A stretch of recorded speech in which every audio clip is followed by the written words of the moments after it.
I touch and salute the holy feet of Bharata Mata, the most powerful and the most merciful. आज येथे उपस्थित सर्वांना माझा नमस्कार.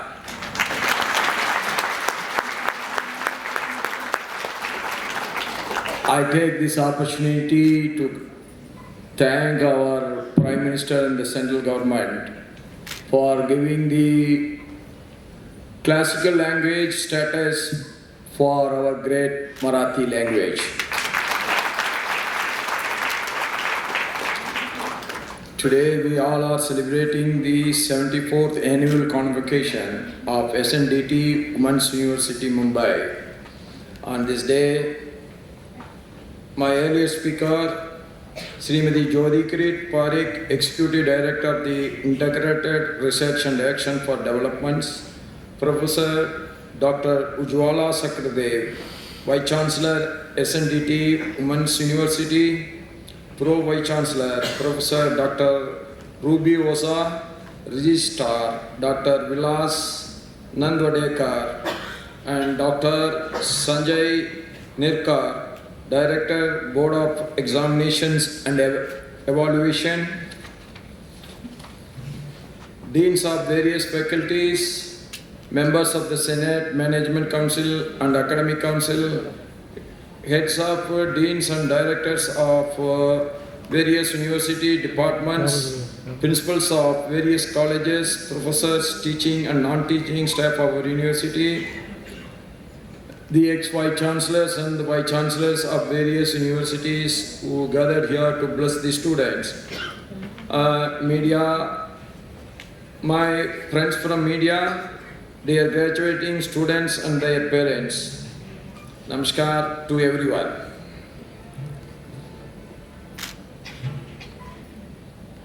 So many people asked me, Sir, how you are not missing even one convocation since your inception as the Governor of Maharashtra? I told them, for the VCs and the Governor as the Chancellor, this is routine duty.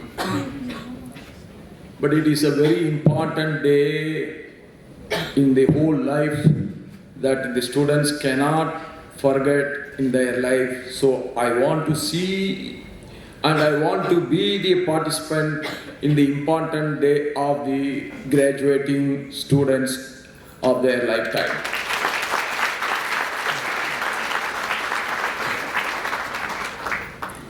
Why I am telling this?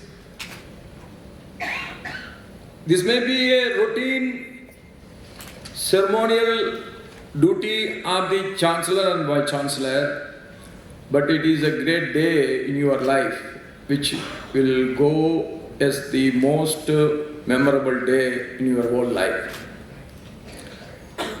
2 days back, I got a request from my school where I did my high school education.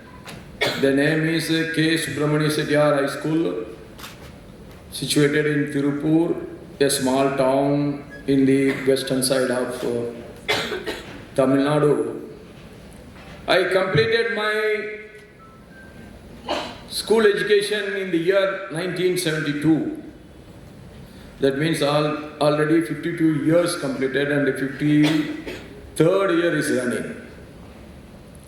But I remembered all my headmasters, I remembered all my teachers, I remembered all the colleagues with whom I celebrated the Silver Jubilee Independence Day in the most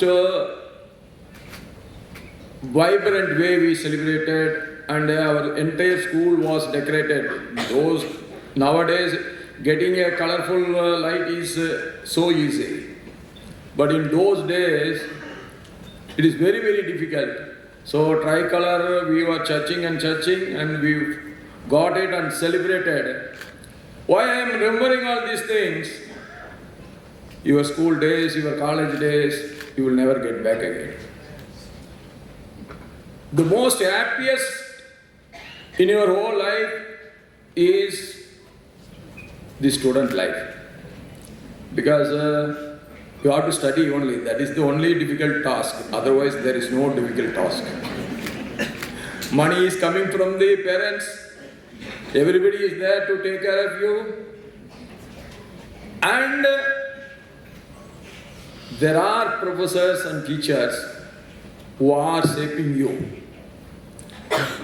If I am standing here as a governor, it is the pain taken by my teachers to shape me so that I got a leadership quality in me, whatever it is. Whether it is very big or small, but whatever is left with me is not because of me, but it is because of my teachers and the professors. So we should never forget those who are helping us to shape us. And I will tell my humble request to you is only one thing. The resources are always scarce for anyone. He may be the richest person in the world. He also has to invest elsewhere. He has to see that his status is being maintained, so he has to invest and invest and invest. But all the scarce resource is being diverted to you by your parents for your well-being, because they think that is the greatest success of them in the future. That future is depending on you. That sacrifice you should never forget. You should always take care of your parents also. If you are not taking care of your parents, that means you are not taking care of anything in the world.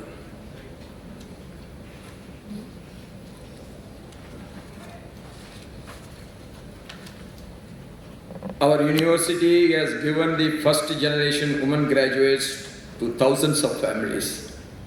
That is the greatest achievement of our university.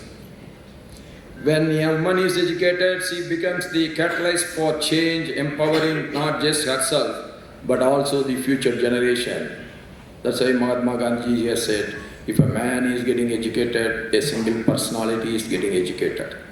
When a woman is getting educated, the entire family is getting educated. We are always talking about the woman empowerment. In our country, the woman empowerment is being taken up in two big ways. One is through the education. You are all getting graduation and you are going out and you are going to get empowered in the society. The other big empowerment is taking place for the most uneducated rural women through the self-help groups. These self-help groups are wonderfully doing.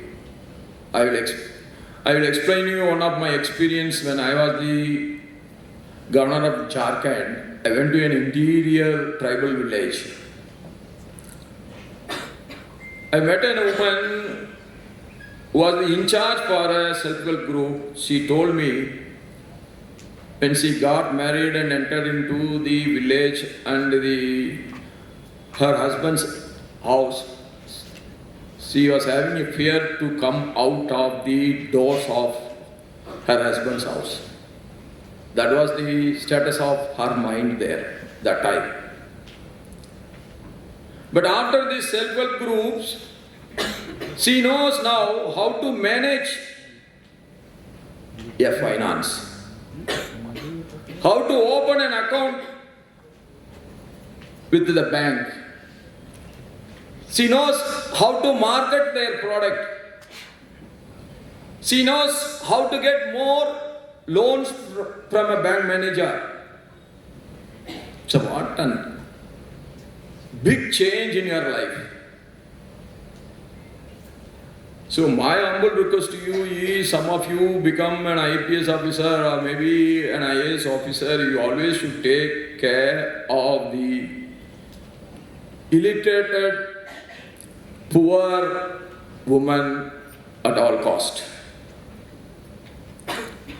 We are Vikshit Bharat by 2047, I am sure what is the enthusiasm I am seeing in the youngsters' face today and the way they are taking up their careers very seriously with a lot of involvement and dedication. India is going to be the most powerful country of the world. That is no doubt about it. At the same time, the development should be an inclusive development. Even the people living in the remote part of this country should not be left out. They also should enjoy the economical development benefits. That is how a good society, a great society, a vibrant society, a society of self-discipline can be made. For that only I am always requesting you, you must fix your targets. Aimless life will never make you successful. And at the same time, you should always move towards your target. In the sports also there are two types of runners. One is a sprinter, 100 meter, he runs like anything. The other one is a marathon runner. He takes his own time, but he runs in his own speed. Both are champions. So never worry, never compare yourself with others. A marathon runner should never compare himself with a sprinter. A sprinter should never compare himself with a marathon runner. Like that, we have been created by the God with some talents. We must understand what is the talent inside. How to get out of the best out of it. How to sign in that, with that. So you have to fix your target, you have to move towards your target with your own speed. Never compare with others. If you start comparing yourself with others all the time, you will never get any satisfaction in your life.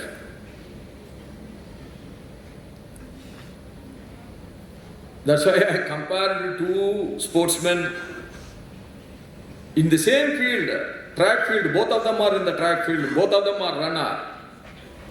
But both of them are having different mindset. But both of them are moving towards their goal. And both of them are becoming the champion. We must always keep that in mind. My humble request to all of you,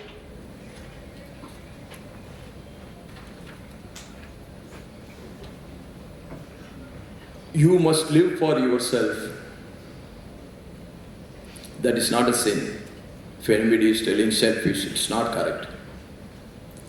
But when you are selfish, when you are living only for yourself, that means you are selfish. You live for yourself, at the same time, you live for others too. That makes your life a great. And at the time of our independence, the female literacy rate was only just 10%. You just imagine how much facility and opportunity you got, where our earlier generation, at the time of independence in 1947, our women section didn't have it. Very few graduates. I have seen one book, it was printed in 1962, 15 years after independence. They listed out the graduates of my community. BA. So studying a BA at that time is the greatest achievement. As it is, you are getting the gold medals and the richest doctorate. It was treated like that. Only 5 people were from advocate at the time in 1962. Only 5 people name was there as a BA. Only 2 doctors. Why I am just telling all these things? That you must understand how this society has given you a big jumping pad which our earlier generation didn't have it. We are growing. Some people are asking, what is the use of overall economic development? Without overall economic development, no single person also will get benefited. When the economy grows, the society grows. When the society grows, as an individual we also grow. The society makes us to feel to compete and make ourselves more fit into the society. So we also rise our standards, we also rise our talents, we also rise our aspirations, and our inspiration is getting motivated. These are some of the important things that you must always keep in your mind. And I strongly recommend that the SNDT Women's University undertake in depth the research on the dropout rates of women students from higher education, particularly from tribal and rural backgrounds. I requested our Vice-Chancellor when she met me in the Raj Bhavan, your connect with the schools should improve. You must try to take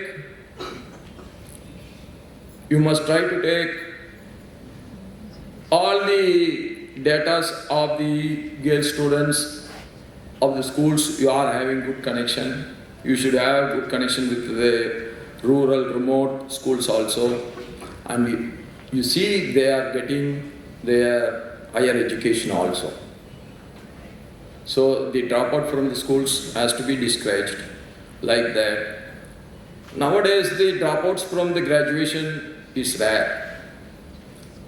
The reason is previously only scholarship was there. Now the SC and ST students are being taken care who are from the bottom of the society. That the entire education is free to them and it has been taken care. Like that, there may be some economically backward other caste students also, but we see none of them are getting dropped. Due to lack of economical status, nobody should get dropped. That is where all this CSR and the corporate help should be taken up and see they are all are getting the education to the graduate level at least.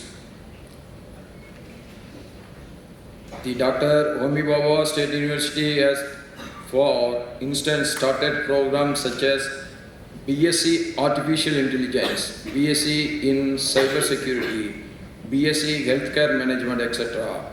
We need to offer such attractive programs to the students because I am insisting on the VC for one thing. The only constant factor in the whole world is change. If I stand here alone, I should not expect there should not be any change around me. Change will take automatically around me. Only me have to adapt to the changes of the society.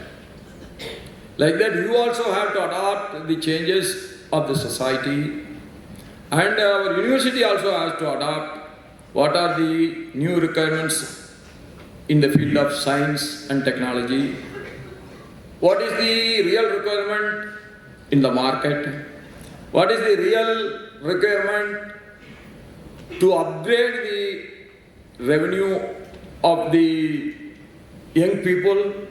So we have to adapt new syllabus where the real requirement by the society and our students should not go out and wait for jobs. We should create a new faculties so that getting a job should not be that difficult. These things should be taken care. And this year I have requested not only our Vice-Chancellor, I have requested whomever I am meeting. From the current year, the academic calendar should be published in the very beginning of the year. When we are going to close the admission, when the first semester, what are the subjects going to, on which dates. So because there is a tendency, when I was a student, I think that is continuing till today. Unless the study holidays comes, we never start studying very seriously. So when the study holiday starts, by the time the examination dates are announced, once the examination dates are announced, then we feel very serious. Oh, it is fast approaching. Instead of that, we should make the students feel the examination dates is already announced, so they have to prepare themselves every day. I will tell you one thing, preparation every day is the easiest job. You ask all the gold medalists who are sitting here, they will just go through their subjects every day. Don't ask me whether I have done it during my student life. That is the wrong thing I have done. I never studied till the study holidays get announced. That's why I was university second rank. Otherwise, I might have been passed with the distinction. So when God has given you something, you take the whole thing as so easy. That's not correct. That is the wrong thing I have done. I am expecting you not to do that. So everybody learns. I also learn what is my mistake. Why I am telling you what is my mistake? You have to realize what is your mistake. Then you can make yourself more perfect personality. And never criticize others. That is one thing which will spoil yourself by you are losing your time unnecessarily. You are wasting your time unnecessarily. And by criticizing them, you are seeing all the negativeness of them. Then slowly, we will become a negative character. You can see the worst personality also. In that worst personality also, there may be two or one good, appreciable character will be there. That you see and you observe it. Then our personality becomes more perfect and more great. So, it is how we are taking the life. That's how our success will be. Very rarely people success without much effort. That is like getting the bumper prize of a lottery. How many people are buying the lottery and how many people are getting the first prize? We should not think about that. Instead of that, we should always do our work. Then the reward will come to you automatically. Bhagavad Gita says, you do your duty, don't worry about the rewards. But some people are always interpreting it in the other way. This has been created to extract the work from you. It's not like that. Why it has been said in Bhagavad Gita like that? If you are worried about the result from the very beginning, you will get more nervous.